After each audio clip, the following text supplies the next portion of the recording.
रत्नागिरी जिल्ह्यात पुढचे 2 ते 3 दिवस पावसाचा जोर वाढणार आहे। याची कारणं काय असणार आहेत हे आपण आज TV9च्या वेब एक्सप्रेसमधून पाहणार आहोत। नमस्कार, मी मनोज लेले।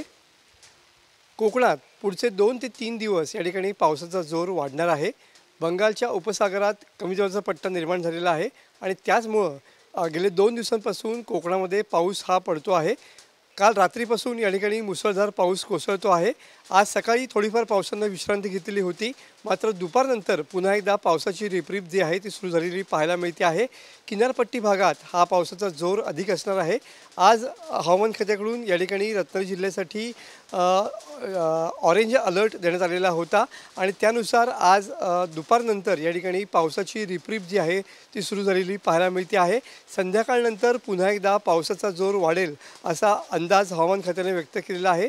तर पुढचे 2 ते 3 दिवस अशाच पद्धतीनं जोरदार ते मुसळधार पाऊस पडेल असा अंदाज हवामान खात्याने व्यक्त केलेला आहे। किनारपट्टी भागात या ठिकाणी पावसाचा जोर अधिक राहील।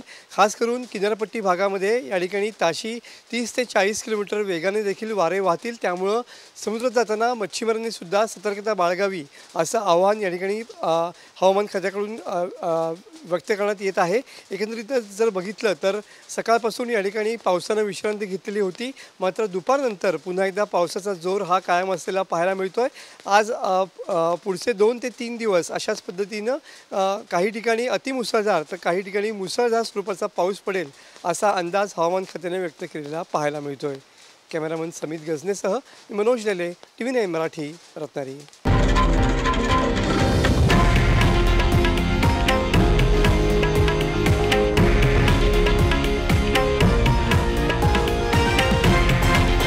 हे आहे देशातील नंबर 1 न्यूज नेटवर्क आणि आपण पाहत आहात TV9 मराठी, एकमेव।